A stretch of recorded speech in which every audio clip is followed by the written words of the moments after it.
शांति। तो आज वो साइड में रखा है, नहीं लगाना है, नहीं लगाना है। ठीक ठीक है।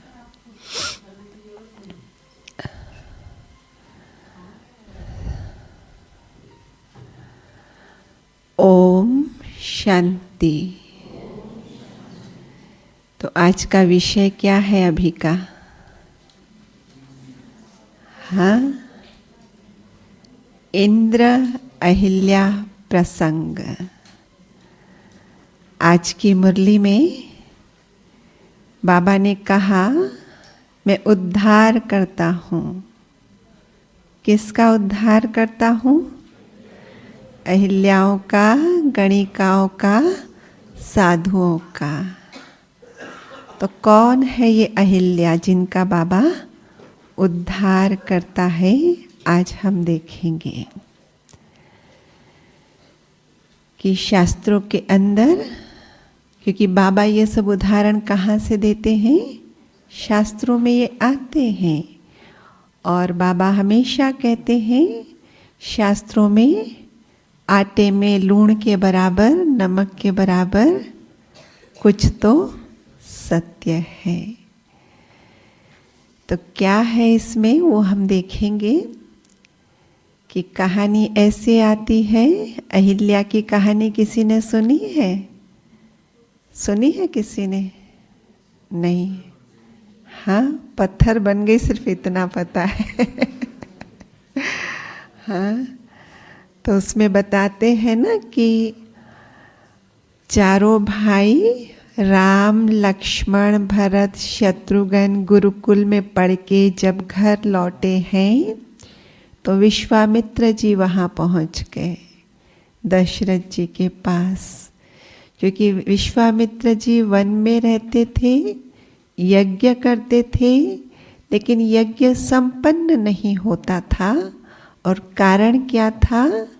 राक्षस उनके यज्ञ में विघ्न डालते थे। यज्ञ संपन्न होने से पहले ही यज्ञ को उजाड़ देते थे।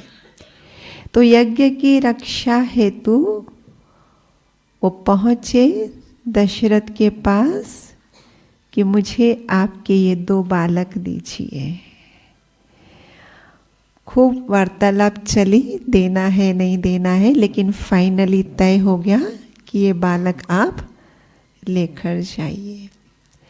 वन में जाते हैं तो जो कर रहे थे यज्ञ में विघ्न खड़े, सुबाहु, मारीच, उनको मारा है। फिर ताड़का का भी वध किया है। फिर और आगे बढ़ते हैं। अब जनकपुर, मिथिलापुरी में जाने का समय हो रहा है।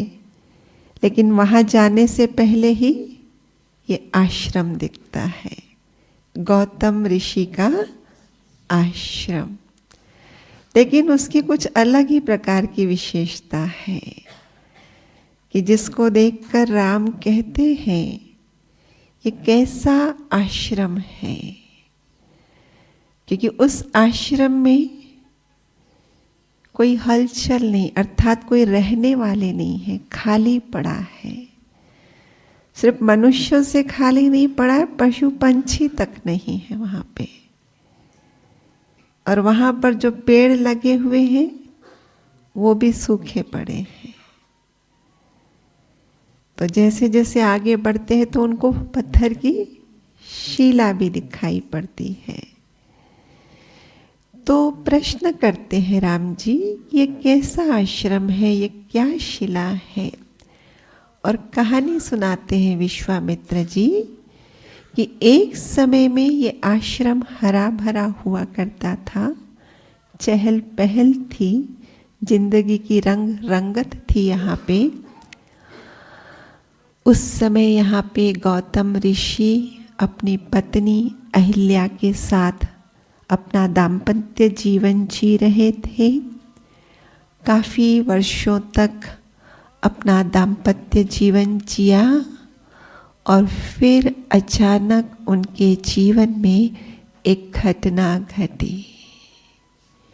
और वो घटना क्या घटी कि गौतम ऋषि अपने रोज के नियम प्रमाण भोर होते ही, क्योंकि उन दिनों में तो स्नान के लिए नदी में ही जाते थे, तो स्नान करने के लिए रोज का जो नियम था वो स्नान पर जाते थे गंगा में। और ये जो इंद्र था ये उसको नोटिस करता रहता था, क्योंकि इंद्र क्या है, उसको अहिल्या के प्रति आसक्ति थी। अहिल्या एक ऐसी स्त्री जो बहुत ही रूपवान है, जो बहुत ही सौंदर्य से भरी है, बहुत ही गुणवान है। तो सभी उसको पाने के लिए लालायित, देवताएं भी उसको पाने के लिए लालायित। ऐसी कहानी बताते हैं कि जो अहिल्या है वो ब्रह्मा की मानस पुत्री है। ऐसे जैसे हम आप माँ के गर्भ से जन्म लिए हैं, ऐसे वो अहिल्या नाम की जो स्त्री दिखाई है वो मानस पुत्री है। किसकी? ब्रह्मा की मानस पुत्री है। और ब्रह्मा जी ने देखा कि इसकी सुंदरता पर सभी आकर्षित हो रहे हैं। इंद्र तो बहुत ही ज्यादा आकर्षित हो रहा था। तो मन में विचार आया कि अगर ये बुद्धि मतलब अहिल्या इंद्र का संग कर लेगी, इंद्र माना क्या? इंद्र माना क्या? हम लोग कहते हैं देवराज इंद्र, सुना है ऐसा शब्द? लेकिन अगर हम अपने बाबा के ज्ञान को देखें, हम बताते हैं कहानियों के अनुसार स्वर्ग के देवराज इंद्र मतलब देवताओं के भी राजा। लेकिन बाबा ने ज्ञान दिया तो वहां पे कौन है स्वर्ग का राजा? बताया कभी देवराज इंद्र राजा है वहां का? बाबा के अनुसार स्वर्ग का राजा कौन है? लक्ष्मी नारायण है।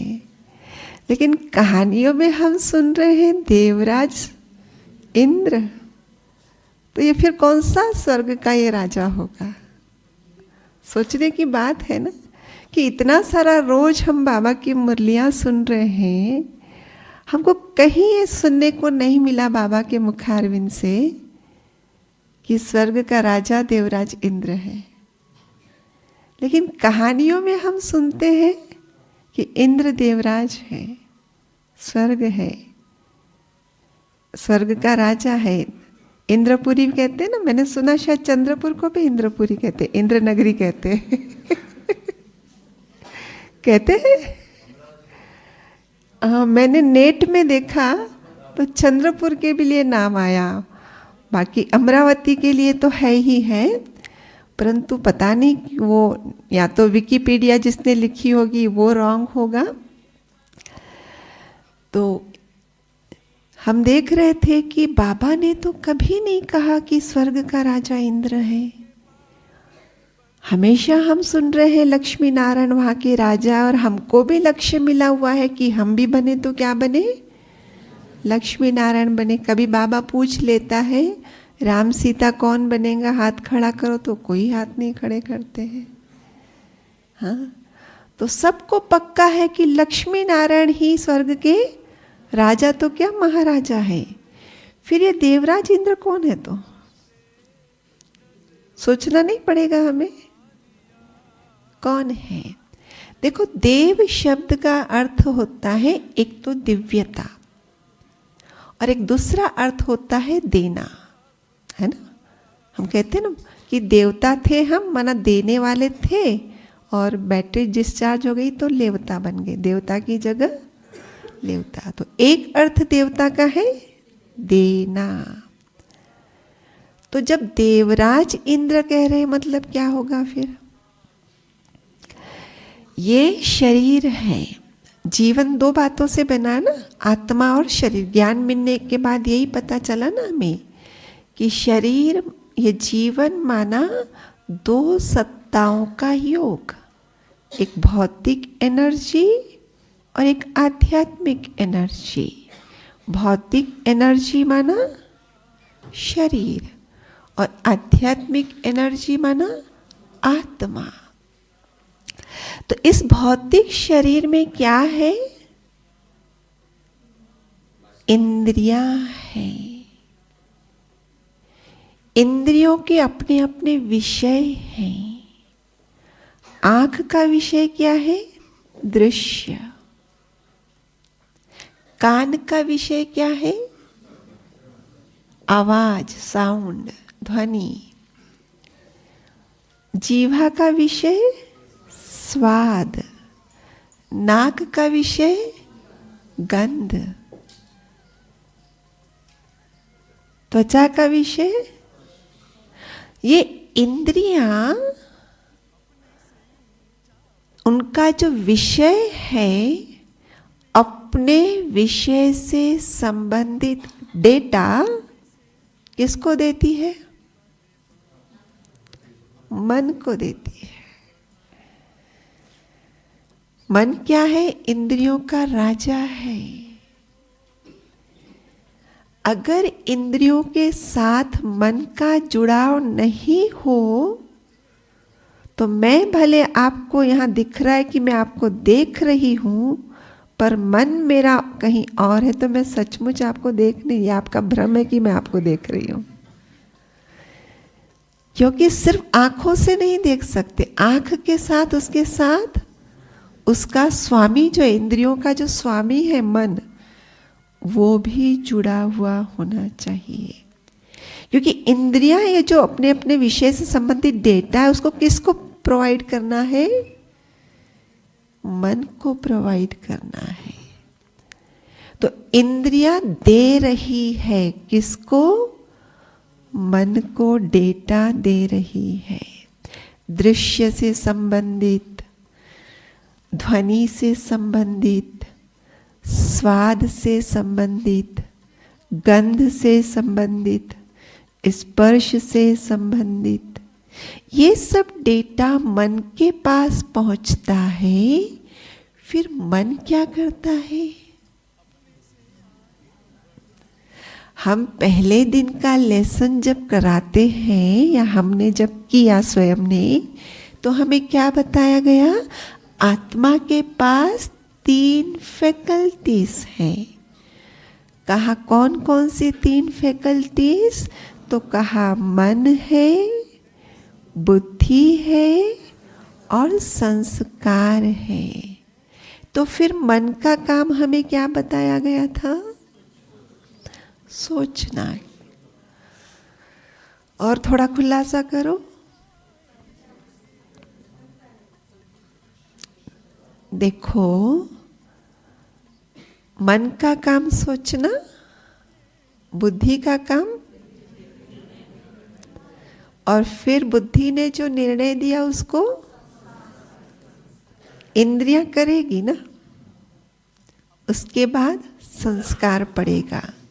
फिर हमने कहा कि जो कार्य बार बार करेंगे वो संस्कार बन जाएगा। और जब एक बार कोई चीज संस्कार बन गई तो फिर सोचने समझने की आवश्यकता नहीं है। संस्कार वश हमसे होता रहता है, ये कहते हैं ना। लेकिन जब तक संस्कार नहीं बना है तब तक क्या होता है कि माँ ने हमें सिखाया कि बेटा चाहे कुछ भी हो जाए झूठ नहीं बोलना।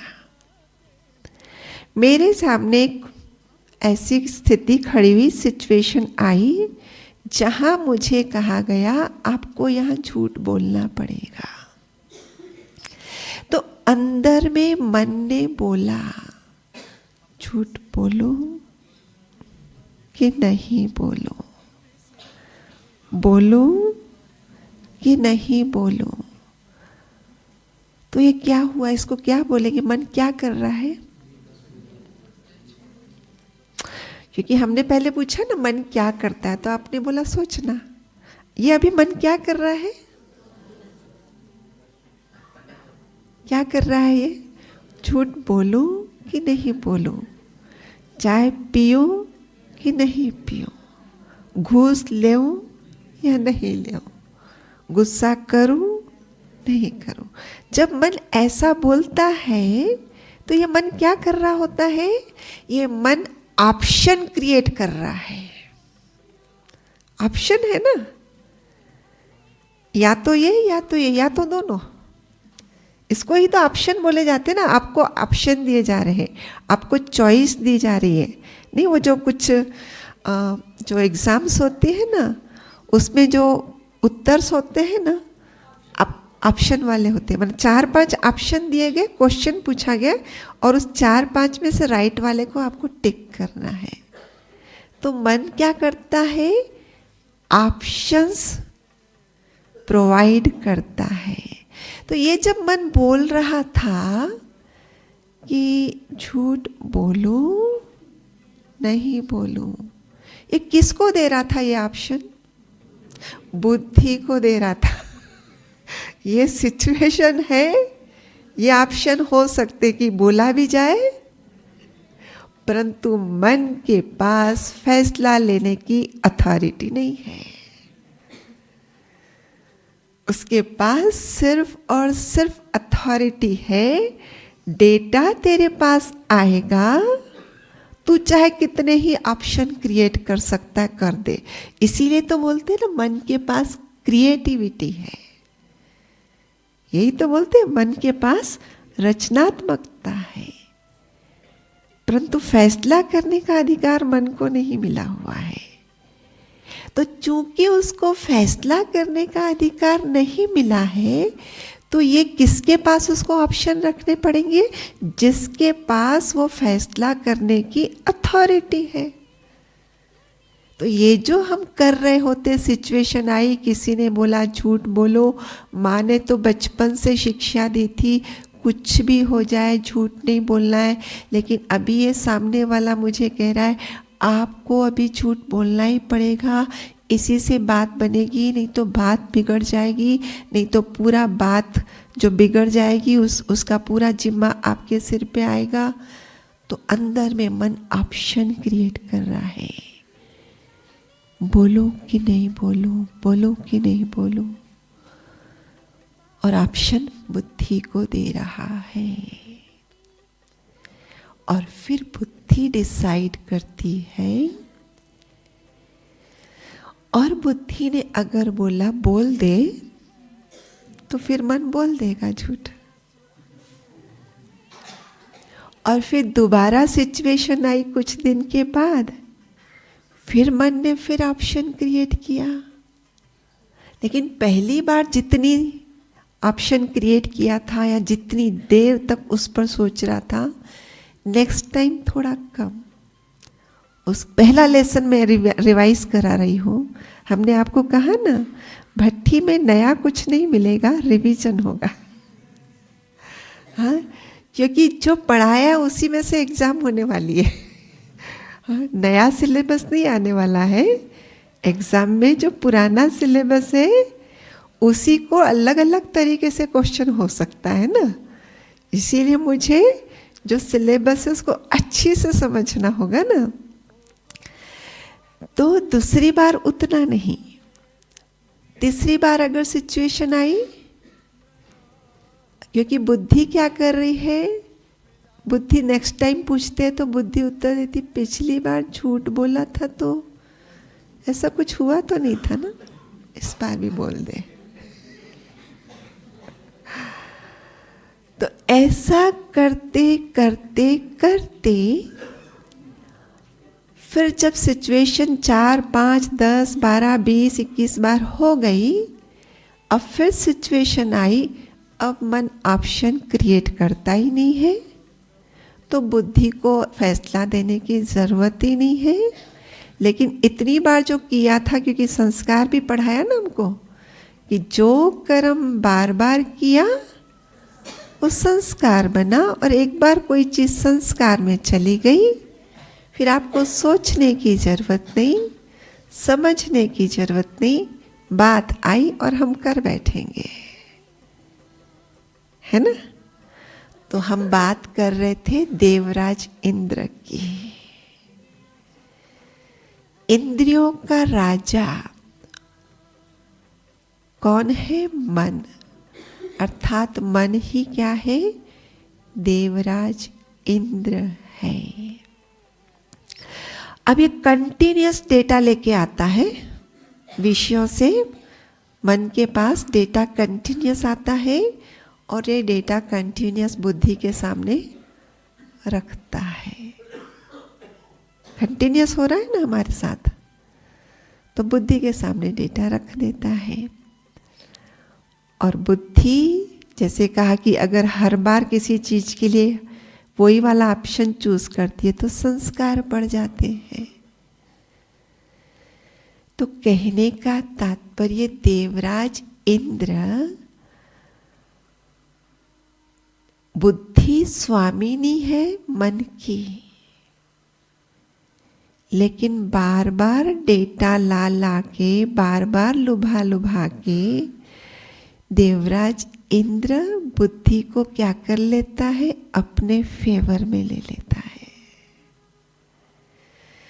जबकि बुद्धि किसके फेवर, माना बुद्धि को किस न्याय किस आधार से देगी? बुद्धि जैसे पहली बार झूठ बोलने की बात आई तो मन ने बोला नहीं, मम्मी ने तो बोला था झूठ नहीं बोलना है। मतलब बुद्धि को पहले ट्रेनिंग किसी ने दी हुई है, वो ट्रेनिंग स्टोर्ड है, और स्टोर्ड ट्रेनिंग के आधार से अभी प्रश्न उठ रहा है कि बोलो कि नहीं बोलो, बोलो कि नहीं बोलो। लेकिन अगर बुद्धि को ट्रेनिंग, जो माँ बाप की ट्रेनिंग मिलना ही धीरे धीरे बंद हो जाती है तो, और इधर से ये झूठ बोलने के लिए हमको उकसा रहे हैं तो वो ट्रेनिंग पूरी क्या हो जाती है? फेल होता है। नौकरी में जाते हैं, बहुत बार हमने देखा है, पहली बार जब नौकरी में जाते हैं ना, बहुत साफ सुथरे विचारों के साथ जाते, मैं तो पूरी ईमानदारी से अपनी मेहनत की इनकम लूंगा, कोई घूसखोरी में नहीं फंसूंगा। लेकिन जैसे जैसे साल बढ़ते जाते हैं सब कुछ होता है, होता जाता है ना सब कुछ, क्योंकि अब वो ट्रेनिंग जो मिलती थी अभी वो ट्रेनिंग मिलना बंद हो गई है। तो इसमें बताते हैं कि ब्रह्मा जो है उसकी पुत्री है ये अहिल्या, ब्रह्मा की मानस पुत्री है अहिल्या। तो ब्रह्मा ने सोचा अगर इसको इंद्र का साथ मिलता रहेगा, इंद्र माना ही इंद्रियों का राजा और माना ही उसको क्या है, क्योंकि इतने विषयों की बात आती है तो भोगने की इच्छा होती है ना उसको। वाह क्या डिश बढ़िया थी, मैं तो कल भी खाऊंगा, थोड़ा सा रख लेता हूं। भोगने की इच्छा ना, तो इंद्र माना, देवराज इंद्र माना भोगी वृत्ति। तो अगर बुद्धि को भोगी वृत्ति का साथ मिलेगा तो उस भोगी माना इंद्र का भी सत्यानाश, बुद्धि का भी सत्यानाश। देखो होता यही है ना, इस शरीर के इंद्रियों से हम भोगों में लगे हुए हैं और उम्र कटती जाती है और इंद्रियां शिथिल पड़ती जाती है। होता है नहीं होता है, लेकिन भोग की वृत्ति उतनी ही मजबूत होती जाती है। और इसलिए ब्रह्मा ने सोचा इसको भोगी वृत्ति इंद्र का साथ मिलेगा तो इंद्र तो खुद का भी सत्यानाश करेगा, तो मेरी इस बेटी का भी सत्यानाश कर देगा। और इसलिए मैं इसको किसका साथ दूंगा? तो कहा गौतम ऋषि के साथ उसको जोड़ा उसने आरंभ में, क्योंकि अभी उसकी पुत्री है वो। आपके घर में बच्चा जन्म लेता है, धीरे धीरे बड़ा होता है तो ट्यूशन या स्कूल भेजते हैं ना, कि उसको ज्ञान मिले। तो गौतम माना क्या? यहां गौतम किस चीज का प्रतीक है? विवेक का प्रतीक है। गौतम विवेक, विवेक माना ही ज्ञान। ब्रह्मा की मानस पुत्री को विवेक का साथ दिया, ताकि उस विवेक के सानिध्य में रह के उससे अच्छी ट्रेनिंग ट्यूशन पढ़ेगी तो क्या करना चाहिए क्या नहीं करना चाहिए इसका पूरा ज्ञान उसको समझ में आएगा। गौतम ऋषि स्वयं योगी, तपस्वी, तेजस्वी, संयमी, तो बुद्धि भी कैसी बनेगी? संयमी बनेगी। भोगी का साथ मिलेगा तो भोगी बन जाएगी। एक योगी, तपस्वी, संयमी का साथ मिलेगा तो संयमी बन जाएगी। तो उसके पास उसने उसको रखा, क्योंकि उसको पता था इस पर नजर सबकी है, इसलिए उसने गौतम को दे दिया। और फिर जब देखा कि गौतम के पास इतना समय तक मेरी पुत्री रही, लेकिन इसने कभी बुरी नजर इस पर नहीं रखी, और इसलिए सोचा उचित वर तो इसके लिए यही होगा। तो उससे फिर उसकी शादी करा दी। शादी माना ही गठबंधन, कि उसके साथ में रहेंगे। तो हमारे पास जब बाबा आते हैं, शिव का अवतरण होता है, ब्रह्मा के मुखारविंद से हमें ज्ञान देते हैं, हमारा ज्ञान का नेत्र खोलते हैं, दिव्य चक्षु प्रदान करते हैं। दिव्य कहते हैं ना, ब्राह्मण जन्म लेते ही सबको गिफ्ट में क्या मिल जाती है? हाँ, दिव्य बुद्धि मिल जाती है, दिव्य ज्ञान मिल जाता है, दिव्य नेत्र मिल जाते हैं, यही कहते हैं ना बाबा। तो जब ये ज्ञान हमें मिल जाता है, तो अब बाबा कहता है जीवन को दिव्य ज्ञान के अनुसार संयमित करो। पहले मन दुनिया का डेटा लाके दे रहा था, तो हमारी बुद्धि मटेरियलिस्टिक थी, और इसलिए हमारे डिसीजन उसके आधार से हो रहे थे। हम भोगों में लिप्त थे। जब तक बाबा का ज्ञान नहीं था, मैं कौन हूं? मैं शरीर हूं। मेरा कौन है? शरीर मेरा है। मैं किस लिए हूं? मैं इसके लिए, इंद्रियों के लिए, उसी की तृप्ति में लगे पड़े हैं ना। लेकिन बाबा ने ज्ञान दिया तो फिर क्या बदल गया? मैं कौन हूं? मैं आत्मा हूं। मैं किसकी हूं? परमात्मा की हूं। किस लिए हूं? जो कार्य पिता का वो कार्य बच्चे का। पिता किस लिए आया है? विश्व कल्याण करने, उद्धार करने। तो मैं फिर किस लिए? मैं भी विश्व कल्याण करे, मैं भी विश्व का उद्धार करने के लिए। तो विश्व का उद्धार हो उससे पहले तो स्वयं का उद्धार ना। विश्व का उद्धार हो उससे पहले स्वयं का उद्धार। और स्वयं का उद्धार माना पहले अपनी बुद्धि का उद्धार। जो बुद्धि देवराज इंद्र के जाल में फंसी हुई है, उसको वहां से उठा के विवेक, गौतम ऋषि से कनेक्ट कर देना।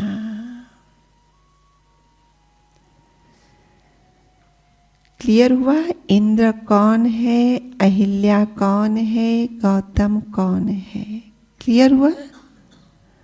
अब आगे बढ़ते हैं कि उसमें कहानी में बताया कि ये दोनों गौतम ऋषि और अहिल्या अपना दाम्पत्य जीवन बहुत अच्छी से जी रहे थे, वर्षों तक जिया। आश्रम में हरियाली थी, खुशहाली थी, सब कुछ था। लेकिन फिर एक दिन जीवन में घटना घटी। इंद्र को पता था कि अहिल्या अपने पति के प्रति समर्पित है। अहिल्या अपने पति की सेवा भाव से सेवा करती है। और ऐसे में क्योंकि इंद्र को चाहिए, उसको आकर्षण है, तो उसको पता है कि उसके पति की उपस्थिति में मैं इसको अपने जाल में नहीं फंसा सकता हूँ। इसलिए वो इंतजार कर रहा था कोई ऐसा दिन हो जब वो पति से अलग हो। और इसलिए कहानी में ऐसा आता है, वो नोटिस करता रहता था उसको, और नोटिस करने के कारण उसको पता था कि इसका पति सुबह भोर होते ही चले जाता है स्नान पर, लेकिन फिर लौट के भी तो आता है। लेकिन अगर भोर जल्दी कर दी जाए तो ये जल्दी चला जाएगा, तो मेरे को मार्जिन है उसके पास जाने की, और इसलिए धोखा किया उसके साथ। वो कहते कि पहले के जमाने में अलार्म क्या होता था? मुर्गा होता था। हाँ, तो मदद ली चंद्रमा की कि तू मेरे को थोड़ा मदद कर, क्योंकि चंद्रमा को भी पूछा उसने कि अहिल्या के बारे में तेरी राय क्या है? वो बड़ी सुंदरी है, वो तो मेरा तो दिल करता है वो मेरी हो जाए। तो इसको लगा अरे यही तो मेरा भी विचार है, बोले तू मेरे को सहयोग देगा क्या? ठीक है। तो कहते हैं चंद्र जल्दी आसमान में आया, रोशनी लगने लगी और मुर्गे का भी रोल प्ले कर दिया। तो बल्कि अंदर गौतम, क्योंकि समय तो वास्तव में हुआ नहीं था, लेकिन अचानक तो हड़बड़ी में उठ के कहते हैं क्या हो गया, इतनी भोर हो गई, हमारी आंख नहीं खुली। और फिर हड़बड़ी में गए हैं, और इसको तो पता था अभी रात है, और इसने गौतम का वेश धारण करके एंट्री की, इच्छा व्यक्त की समागम करने की, और वो समागम हुआ। वहाँ से वो निकले, उससे पहले रियल वाले गौतम पति पहुँच गए। और जब उसने देखा तो श्राप आदि मिल गया, है ना, ऐसी कहानी है ना। इंद्र को भी श्राप मिला तो पत्नी को भी श्राप मिला। हमको यहाँ समझना क्या है वो देख रहे हैं हम, ठीक है। अब हमने भी बाबा का ज्ञान ले लिया, अर्थात बुद्धि को विवेक का साथ देना आरंभ कर दिया। पहले इंद्र के साथ में थे, दुनियावी ज्ञान के आधार से डिसीजन चल रहे थे। अभी बाबा के ज्ञान के आधार से डिसीजन, जिस कारण से जीवन अब संयमित है, जीवन योगी है, जीवन तपस्वी वाला है, तपस्या वाला है। लेकिन बीच बीच में क्या हो जाता है, क्योंकि यहाँ पे जब वो इंद्र आया था गौतम के वेश में, तो पति ने भी यही कहा उसको, क्योंकि उसको श्राप दिया तो वो कहती है मेरी क्या गलती है, क्योंकि ये तो आपके वेश में आया है, तो मैंने तो यही समझा ये आप हो। तो पति उसको कहता है तू ब्रह्मा की बेटी, ब्रह्मा जो बुद्धि का देवता, विवेक का देवता, तू गौतम की पत्नी, तेरे विवेक ने काम नहीं किया। भले कोई भी वेश धारण करके है, तेरी बुद्धि ने काम नहीं किया। तू स्वयं बुद्धि के देवता की बेटी है। तूने अपने बाप की दाढ़ी की भी लाज नहीं रखी, ना अपने पति की लाज रखी। तेरे को इतना कुछ समझ में नहीं आया। तो उसमें बताते हैं कि क्या सचमुच अहिल्या ने उसको पहचाना नहीं था? उसमें बताते हैं पहचाना था। पहचानने के बाद विरोध क्यों नहीं किया? पहचानने के बाद विरोध नहीं करने का कारण, क्या हमको नहीं पता है गुस्सा नहीं करना है? करते हैं, ज्ञानी है ना हम लोग, मालूम है ना नहीं करना है, करते हैं। क्यों करते हैं? संस्कारों में गुस्से के बीज पड़े हैं, और बीज को उचित पानी धूप मिल जाता है, काम कर जाता है। तो उसने पहचाना जरूर, लेकिन विवेक का साथ मिलने से पहले तो इसी के साथ में थी ना, इसी के आकर्षण में थी ना। तो बीज तो पड़े हैं ना, और इसलिए वो आकर्षित हो गई। और फिर बताया कि आकर्षित हो गई, कार्य कर डाला, और फिर श्राप मिला कि तू ब्रह्मा की बेटी होके ऐसा कैसे तूने अपना कठोर दिल बना लिया, इतनी जड़ता तेरे में आ गई, तुझे कुछ भी ख्याल नहीं आया अपने बाप की लाज की, अपने पति की लाज की, और इसलिए कहा तू जड़ बन जा, क्योंकि दिल कठोर बना के ही तो तुमने ये काम किया है। तो ये हमारे पे लागू होता है। सिर्फ एक उस समागम की बात नहीं है, जितनी भी कमी कमजोरियां हमारे अंदर है, विवेक मिल चुका है, बाबा ने ज्ञान दे दिया है, लेकिन फिर भी हम विवेक के साथ में न होकर इंद्र के साथ हो जाते। मतलब दुनियावी ज्ञान के आधार से डिसीजन लेते। और इसीलिए तो कहते हैं थोड़ा बहुत परिवार वालों से अटैचमेंट नहीं होंगी तो परिवार का पालन कैसे करेंगे? फिर ज्ञान मिला है, जिसको तुम मैं मेरा कह रहे हो, ये तो पात्र भर है।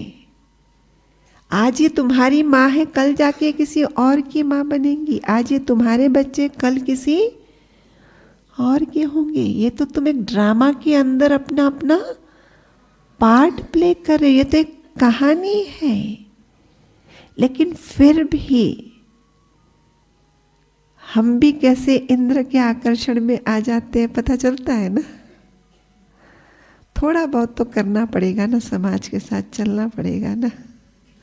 तो ये क्या हो रहा है हमारा, इंद्र के जाल में। जैसे उसने पहचाना भी जरूर, पर फिर भी विरोध नहीं किया, क्योंकि संस्कार पड़े हैं, संस्कारों ने काम करा दिया। तो हमारे अंदर भी संस्कार तो पड़े हैं ना। तो चाहे कितना ही बाबा रोज रोज हमें बोलता है, फिर वो अंदर वाले संस्कार हमारे फिर कहते हैं। थोड़ा सा तो समाज में, घर गृहस्थी में रहते हैं, तो थोड़ा तो ये करना पड़ेगा ना हमको। ये है हमारी इंद्र के प्रति आकर्षण और विवेक, जो ज्ञान बाबा ने दिया है उससे दूरी। लेकिन फिर उस कहानी में आया कि वो तो सचमुच अब विवेक के साथ शादी कर दी गई, तो उसी के साथ रहना है। तो श्राप क्या मिला उसको? जड़ हो जा, पत्थर बन जा।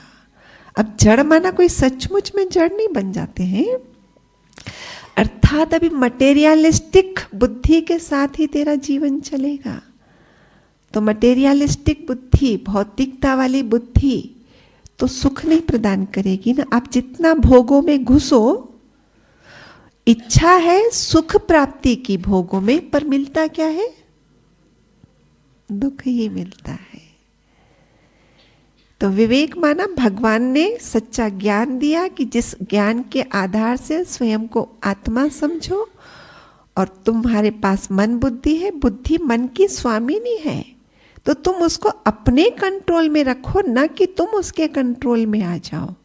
इंद्रियों को वशीभूत करके चलो, न कि इंद्रियों आपको वश में कर डाले। और फिर जब इंद्रियों को वशीभूत करके रखेंगे, तब तो परमात्मा से कनेक्ट होंगे। तभी तो पहले दिन कहा ना कि क्या है मन का मौन, अंतर्मुखता क्या है, कि ये मन बार बार इंद्रियों रूपी गलियारे में आके खड़ा हो जाता है और बाहर के साथ लगाव है इसका, तो अंदर वाले से कनेक्शन कट। और जब अंदर आत्मा से ही कनेक्शन नहीं, तो परमात्मा से क्या करने जा रहे हो कनेक्शन? तो भोग वृत्ति एक तरफ है, भोग वृत्ति दूसरी तरफ है भगवत वृत्ति। तो भट्टी करना माना बाह्य मुक्ता से अंतर्मुक्ता में आना, इंद्रियों के जाल से अर्थात इंद्र के जाल से बाहर निकलकर अंदर बुद्धि, जिस बुद्धि को विवेक मिला है, उस विवेक के आधार से स्वयं की चेकिंग करना है। तो उसमें जो बताया ना कि तू पत्थर बन जा, और उसमें पत्थर बन जा माना ना पत्थर बनेंगी तो ना हिलेगी ना डुलेगी ना खाएगी ना पिएगी। अर्थात पत्थर बन जाने का सीधा सा अर्थ, क्योंकि उसने कहा कि गलती स्वीकार की कि मेरे से गलती हो गई है, अब मुझे इतना कठोर दंड मत दो। तब कहा कि नहीं, तुम पत्थर बनी रहोगी लेकिन तपस्या करते रहो, और फिर श्री राम जी आएंगे और तुम्हारा उद्धार होगा। अर्थात ही पत्थर बन जाना माना ये जो हम देख रहे हैं कि बाबा के ज्ञान में चलने के बाद भी, ज्ञान मिल जाने के बाद भी बार बार बुद्धि इंद्र के जाल में आ रही। बिठाओ इसको तपस्या में। 3-4 दिन की भट्टी इसीलिए थी, बिठाओ इसको तपस्या में, न हिलो न डुलो, न खाओ न पियो, न देखो न सुनो।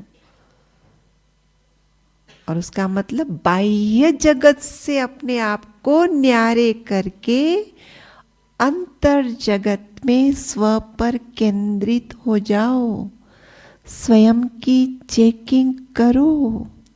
तो जितना जितना स्वयं की चेकिंग करेंगे, उतना उतना आत्मा का तेज चेक और चेंज करेंगे तो निखरेगा। तब उसमें बताते हैं कि वो पत्थर की पड़ी रही, और जब राम जी को विश्वामित्र लेकर आए और कहा कि विश्वामित्र ने, क्योंकि उन्होंने पूछा ये कैसा आश्रम है कि जहाँ हलचल नहीं, कुछ नहीं, तो उन्होंने कहा ऐसी ऐसी कहानी, और फिर कहा ये आपकी प्रतीक्षा कर रही है वर्षों से, आप इसको चरण स्पर्श करके इसकी प्रतीक्षा पूरी करो। अर्थात ये हम अंतर्मुक्ता की तपस्या करें, और उस अंतर्मुक्ता की तपस्या में हम अपनी चेकिंग करें कि विवेक मिलने के बाद भी मैंने कितनी गलतियां की हुई है, उस गलतियों को स्वीकार करूं। स्वीकार किया ना अहिल्या ने कि हाँ स्वामी मेरे से गलती हो गई है। तो जब हम स्वीकार करते हैं तो ऑप्शन मिलता है उस गलतियों से बाहर निकलने का। और स्वीकार कर लिया माना क्या, तो उसमें फिर ये दिखाया है कि जब राम जी आए हैं तो कहा वो पत्थर के, वो शिला जो है पत्थर के रूप बना, नारी के रूप में शेप दिख रहा है, और उसके आँखों में से झरझर करके पानी बहा है और श्री राम के चरणों में गिरा है। अर्थात इतना अपने आप से भीतर में हम बातचीत करें कि विवेक मिलने के बाद भी, सद्ज्ञान मिलने के बाद भी, बाबा की रोज रोज की पालना मिलने के बाद भी मेरे से इतनी इतनी गलतियां हुई है बाबा, और उसके प्यार में आकर उससे सारा उसको सुना दो। वो पश्चाताप कि बाबा अब ऐसी गलतियां नहीं करेंगे, सतर्क रहेंगे हम, वरना आपको पाने का फिर क्या फायदा। वो तो भक्ति मार्ग जैसे ही चले जा रहे हैं, भक्ति मार्ग जैसे ही चले जा रहे हैं। तो वो पश्चाताप भीतर ही भीतर कि जिसके द्वारा फिर अब वो इंद्र की भोग वृत्ति से मन उपराम हो जाए, और उपराम होके उस प्रभु के साथ वो कनेक्ट हो जाए।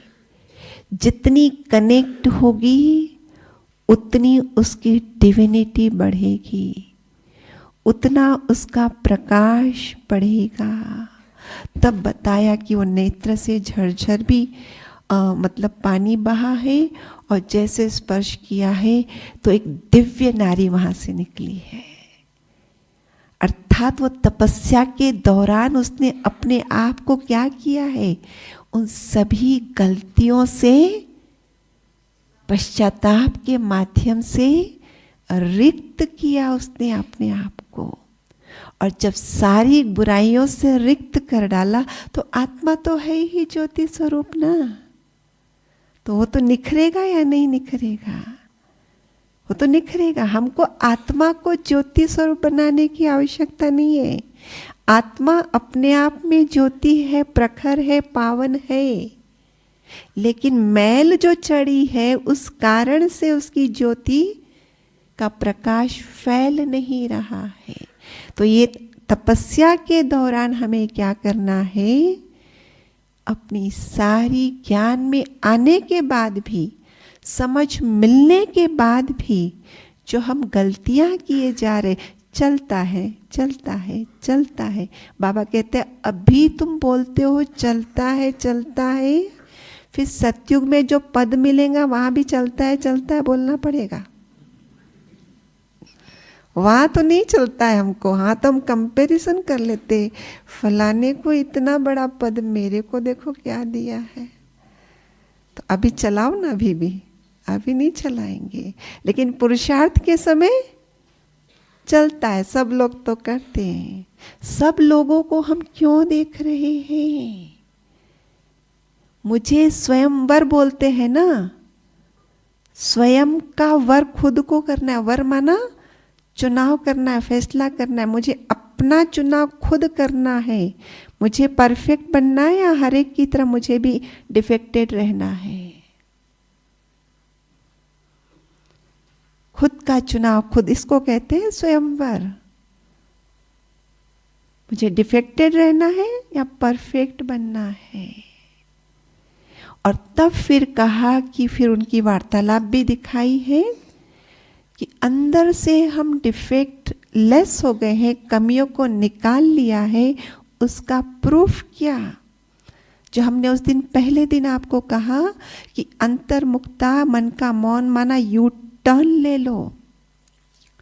हमने पीठ घर वालों को दी है और फेस बाहर वालों को, लेकिन अंतर्मुक्ता माना अभी पीठ बाहर वालों को, फेस घर वालों को। U turn. और दूसरा इसका यू टर्न का अर्थ क्या है? ऐसे टाइम हम ऐसे करते हैं ना, इसके कारण मेरे जीवन में ऐसा हुआ है, इसके कारण। तो हम क्या करते, परदोष,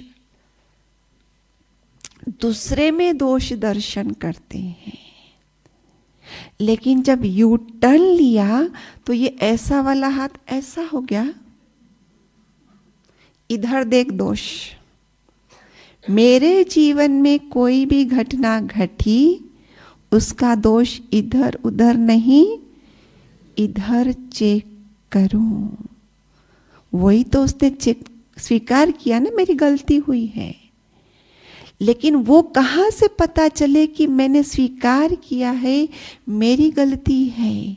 तो बताया कि दोनों का जब वार्तालाप चला है, राम का और अहिल्या का, तो वो कहती है, मुनि ने श्राप क्या दिया, जैसे मुझे वरदान दिया।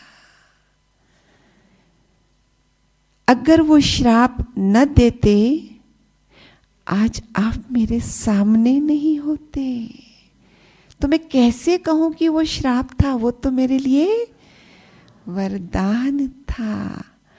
ऐसे शब्द कहने का अर्थ क्या है कि उस गौतम ऋषि ने, जिसने ये श्राप दिया है, उसके प्रति जो मैली भावना पूरी धुल गई है। हमारे अंदर क्या होता है, इसके कारण मेरे जीवन में ऐसे हुआ है ना, मैं कभी नहीं भूलने वाले इसको। तो मन में मैल को पकड़ के रखा हुआ है, लेकिन मैल को जब तक पकड़ के रखा है, भगवान फिर नहीं मिलेंगे। भगवान आए ही तब है जब इतनी लंबी तपस्या की है, जिस तपस्या के दौरान उसने स्वयं में दोष देखा और उस दोष की सजा जो भी मिली है उसको वरदान कबूल किया, और उसके बल पे मुझे आपके दर्शन हुए हैं। तो ये भट्टियां इसलिए होती है, यू टर्न, तुम बदलो। अभी हम उसको बोलते तुम बदलो, इधर कर गए ना उंगली, अभी तुम बदलो। हाँ, तुम बदलेंगे तो आत्मा तो साफ स्वच्छ हो जाएगी। फिर उसमें बताते हैं कि जब इतनी निर्मल, कहा कि निर्मल वाणी का अर्थ यही, वो जो मल, वो रिवेंज का होता है ना अंदर में, वो कुछ भी नहीं, उसने तो स्वीकार कर लिया, तो वरदान हो गया मेरे लिए। कई बार जीवन में ऐसी बातें होती है, जब वो घटना घटती है जिसके कारण घटी, कोई निमित्त बनता है ना, वरना होता तो अपना ही कर्मों का हिसाब किताब है। लेकिन उस निमित्त वाले के प्रति मन में कितना कुछ भरा हुआ होता है। तो मन में हमने निमित्त के प्रति जो कुछ भरा, तो मैला तो हम अपने आप को पकड़े हुए हैं। तो मैं ही तो अपने आप को डिफेक्ट लेस कर परफेक्ट, तो मुझे जब बनाना है, पकड़ के रखूंगी तो परफेक्ट कैसे बनूंगी मैं? तो ये देव अहिल्या, जो भगवान कहता है मैं अहिल्याओं का उद्धार करने आया हूं, वो कोई और अहिल्या नहीं है, ये हम हैं। हम कितनी बार इंद्र के जाल में चले जाते हैं। विवेक का साथ दिया उसने, हमें दिव्य ज्ञान दिया, फिर चले जाते हैं। लेकिन फिर तपस्या करके रियलाइज करें, हाँ मेरी गलती हुई है, मुझे इसके लिए स्वयं को दोष देना, अर्थात इस कमी को निकाल के अन्य किसी के प्रति भी जो मेरे अंदर में नेगेटिव या ये वेस्ट भरा है, उससे भी अपने आप को रिक्त कर देना। यह है सच्ची तपस्या। तो बोलो, इसके लिए मौन की आवश्यकता नहीं है या नहीं है? बिना मौन के ये सब संभव होगा? बिल्कुल भी संभव नहीं है।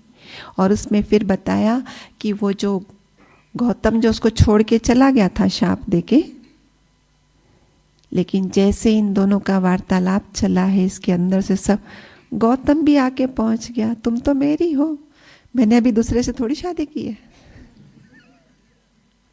हाँ, मैं तो सिर्फ प्रतीक्षा कर रहा था कि तुमने जो डिफेक्ट भर लिए हैं उससे तुम खाली हो जाओ। तो विवेक हमारा इंतजार कर रहा है। बाबा का ज्ञान। इसलिए रोज रोज हमने कहा कि इस भट्ठी में आपको नया ज्ञान नहीं मिलेगा, सुना हुआ ज्ञान ही सुनाया जाएगा। क्यों? हमने सारा मौन पे क्यों नहीं छोड़ दिया आपको? क्यों कुछ ज्ञान की क्लासेस रख दी जबकि आपको सुना हुआ है? नहीं, ये ज्ञान की रगड़ जब तक नहीं लगेगी ना, तब तक ये मौन का महत्व भी नहीं समझेगा ना। अंदर में करना क्या है वो भी तो नहीं समझेगा ना। वो दर्शन भी तो नहीं होगा कि मैं कितना ज्ञान पाने के बाद भी ज्ञान के विपरीत चल रही हूं। दर्शन भी तो होना चाहिए ना पहले। इसीलिए थोड़ा थोड़ा क्लास और थोड़ा थोड़ा योग, ये आपको समय दिया गया। कोई अलग से कमेंट्री नहीं कराई गई। कब तक करोगे कमेंट्री? कब तक करोगे कमेंट्री? अंदर से अगर बीमारी को ठीक नहीं किया, ऊपर से क्रोसिन ले लिया, गर्म है हाथ, क्रोसिन ले लो, 2-3 दिन बुखार उतर गया, 3-4 दिन के बाद फिर आ गया, फिर खा लिया, फिर ठीक हो गया, फिर आ गया। तो कमेंट्रियां सुन रहे हैं हम, वो उस समय तक हम पॉजिटिव फ्लो में चल रहे हैं, वो अनुभव हो रहा है। लेकिन अंदर की कमियां अभी खत्म ही नहीं की है, तो वापस वैसे के वैसे हो जाएंगे या नहीं हो जाएंगे? और इसीलिए कमेंट्री हम ये नहीं कह रहे कि नहीं सुनो। जैसे ज्ञान भी कहा, तो ज्ञान भी आखिर तो पता तो चलेगा ना हमको कि ये कमियां हैं, लेकिन फिर इसके लिए भी तो समय चाहिए कि मैं एकांत में बैठकर स्वयं स्वयं से बातें करूं, स्वयं स्वयं की गलतियों को देखूं, स्वयं उसके लिए पश्चाताप करूं।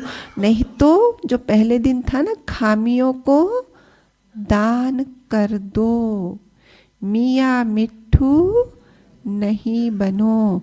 अगर मियाँ मिट्ठू बनते रहेंगे तो खामियां का एक दिन खामियाजा बहुत बड़ा हो जाएगा। खामियों का खामियाजा भुगतना पड़ता है। तो पहले से ही पूर्व जन्मों का बहुत खामियाजा जमा पड़ा है, उसको ही चुकतू करने के लिए योग नहीं लगता है, तो नए वाले के लिए कितना योग लगाएंगे? इसलिए नए वाले तो नहीं करे कम से कम। तो इस जन्म में नया ब्राह्मण जीवन बनने के बाद भी अलर्टनेस कितनी है उसकी चेकिंग नहीं करनी पड़ेगी एकांत में बैठकर। और इसीलिए भट्ठी का ऐसा टाइम टेबल आपका रखा गया कि कुछ समय योग कमेंट्री के साथ भी, लेकिन कुछ समय आप अपने रीति से मौन में रहकर स्वयं की चेकिंग करके सारी कमी कमजोरियों को स्वाहा का ना, खामियों को पहले समझेंगे तभी तो दान करेंगे।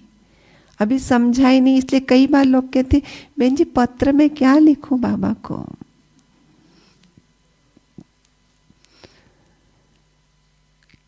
तो पहले चेकिंग ही नहीं की ना। आप चेकिंग करने जाओगे ना, आपको दिखेगा।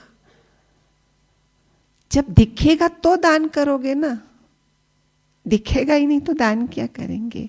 और चूंकि दिख नहीं रहा है तो फिर मियाँ मिट्ठू, और मियाँ मिट्ठू बनते बनते खामियों का खामियाजा बहुत बड़ा हो जाएगा और फिर चलना मुश्किल। लक्ष्य क्या है?